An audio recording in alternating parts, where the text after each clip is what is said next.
Archdiocese of Chicago is a vibrant and diverse faith community. We celebrate our faith through worship, evangelization, and reaching out to the needy. Welcome to Catholic Chicago.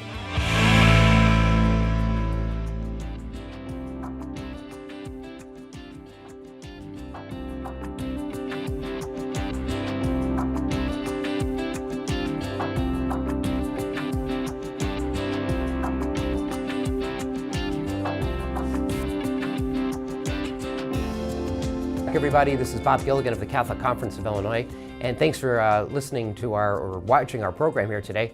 We're now talking with Jonathan Greenberg. He is the new director of the group called Empower Illinois. Many people are familiar with. This is the organization formed to advocate for continuing of the scholarship tax credit and also reimbursing the funds that were dedicated and dispersing them. Unfortunately, the legislature did not renew that program, but Empower is still going to continue with the cause. And here we are today talking with Jonathan Greenberg. He is the new executive director of Empower Illinois. Jonathan, thanks for taking some time this morning. Thank you, Bob. Thanks for having me. So tell us a little bit about, first of all, congratulations on your new position. We were fortunate to have Anthony Holter on a couple of times, mostly talking about, the bill and the continuations of the efforts and the advocacy and all that.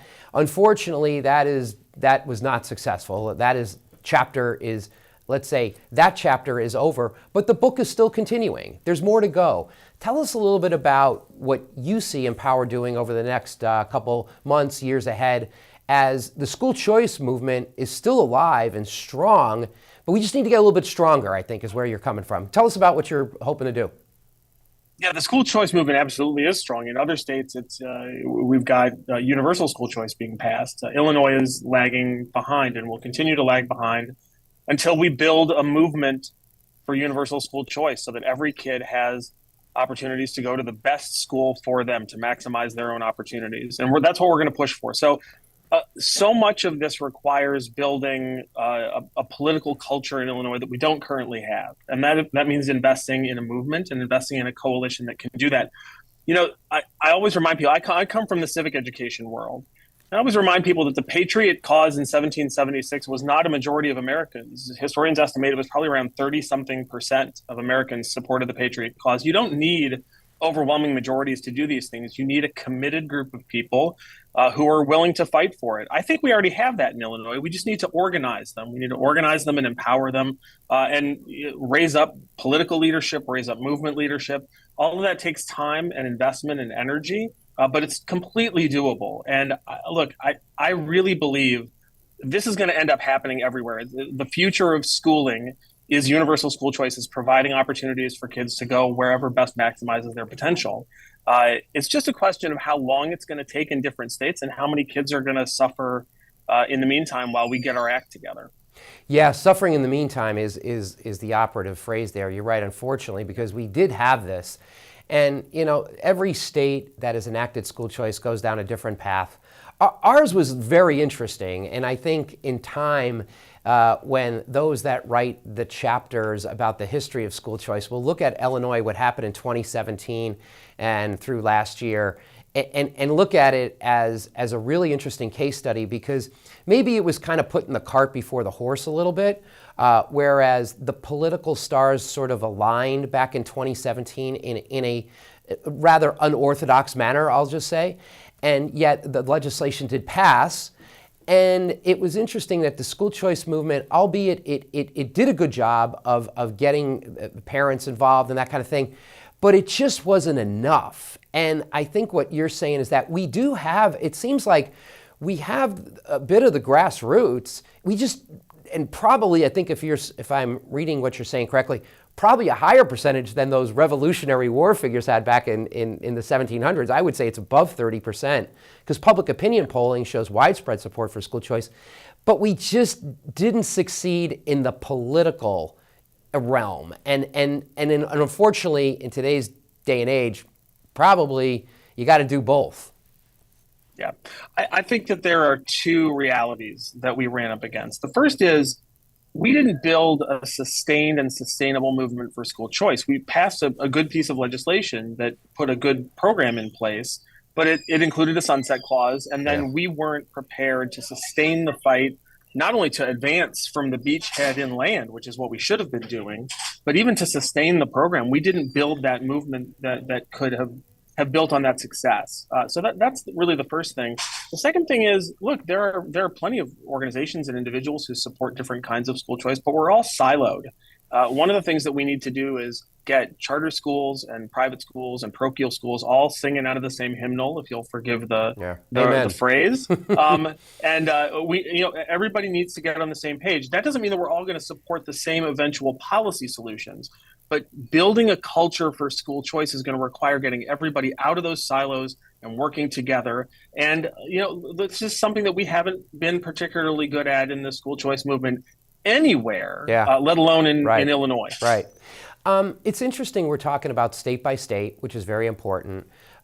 And Illinois, like I said, in terms of blue states, was sort of the aberration. I think we're the only blue state that enacted a statewide school choice program. I might be wrong about that, but we were the largest by far. Our program was the largest, if even we're the only one.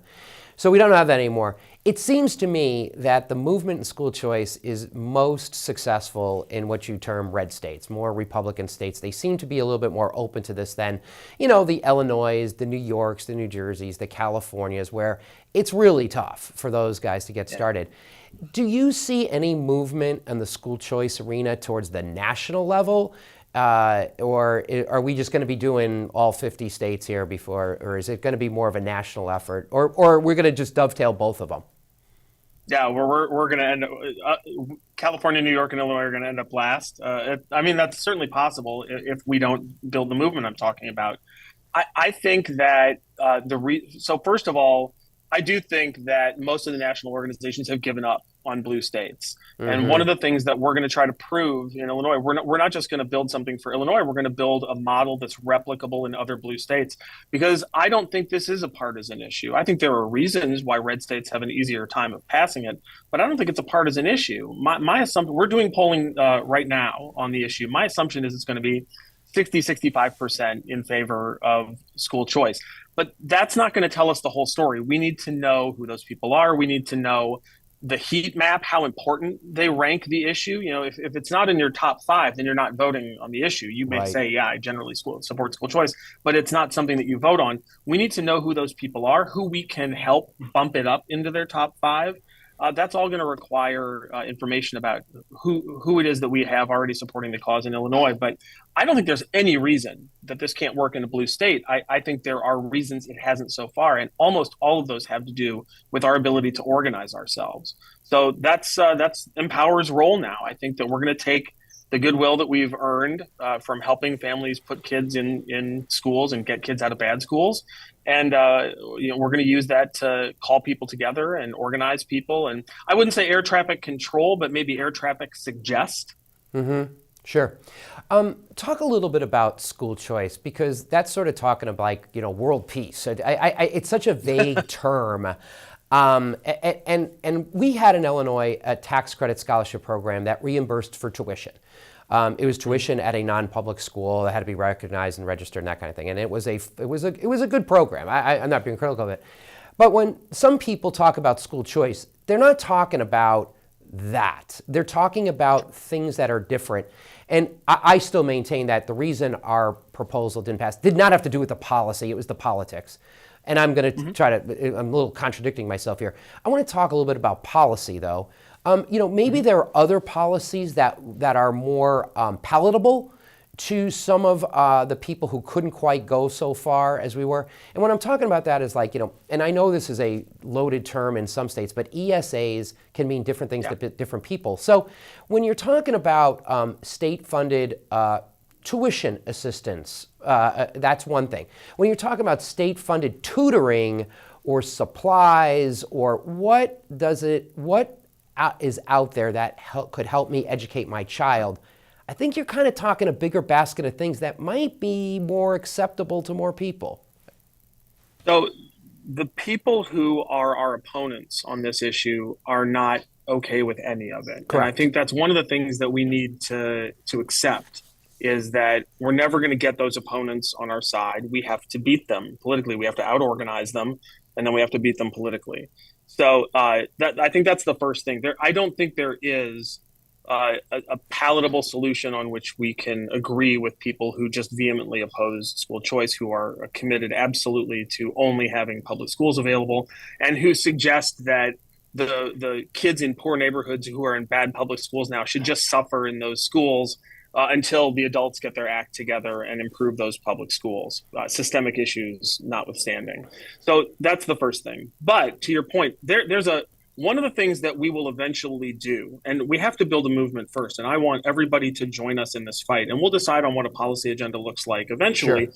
But yeah, I think one of the benefits of being toward the tail end of this movement, Illinois being toward the tail end of it, we're going to get to see what's working in other states. There's a lot of new ideas that Oklahoma just passed a whole bunch of different school choice initiatives, including ESAs, education savings accounts for parents. There are other states that are experimenting with money following the child in other ways, so that we're investing then in students and not in brick and mortar schools or institutions. We're investing in the kids themselves. There are states where some of the money follows the student. So, if you have, let's say, $20,000 per pupil cost, only a portion of that would follow the kid, so the parents can spend it on the kid the way they see fit. The rest of it remains in the public schools, and that's both as a way for us to continue investing in public schools and, frankly, to solve the political problem of teachers unions opposing us. So there are a number of different policy solutions to this that may work better in some states than others, and I think we'll have that conversation as a coalition once we've built the coalition. And I have members of my board who want to have that same conversation, and it's hard for me to convince them that we have to wait to decide what the policy solutions are going to look like in Illinois until we've built the ground operation that can sustain just having the conversation. Yeah, it's going to be a really interesting couple months, years ahead as we chart out the new landscape here. And, who knows? Maybe there should be some political headwinds blowing in our direction that could help. We never know what's going to happen with the city of Chicago and its budget fiascos and the demands of CPS, and that might take a turn for us a positive way as well. Jonathan, we have about just a couple seconds to go. So in essence, I think for the short term, Empower is not going to be viewed as an advocacy organization per se, as it has in the past. It's going to be now more setting up, as you indicated, the structure, the framework, the infrastructure for a political change that hopefully can bring that policy change as we go forward. Yeah, I'd say movement building and culture building is what we're focused on now. Great. Good luck to you. Thanks for taking some time and explaining that to us. Like I said, it's really been nice to have Anthony and some of the people from Empower on, and we'll continue monitoring your progress, and I'm sure there will be a lot of progress, and we'll talk again in the next couple months or so. Thank you, Bob. Thank you. Thank you so much. And thanks, everybody, for listening and coming, watching the program here today. Our gratitude goes to Emily Schumacher Novak, who came on and talked a little bit about faithful citizenship and also the continuing journey on the school choice movement, which we will never give up on, because Jonathan is right. This eventually will happen. This is Bob Gilligan with the Catholic Conference of Illinois. It's September, and we'll be back in the third week of October to talk about more public policy issues. As the election continues to wind down, we get closer and closer to November 5th. We'll know who our legislators are, who our new president will be. And yes, there will be a new president coming in 2025. Thanks, everybody, for listening, and thanks, everybody, for watching. Once again, we'll be back on the third Monday in the month of October. Have a good week.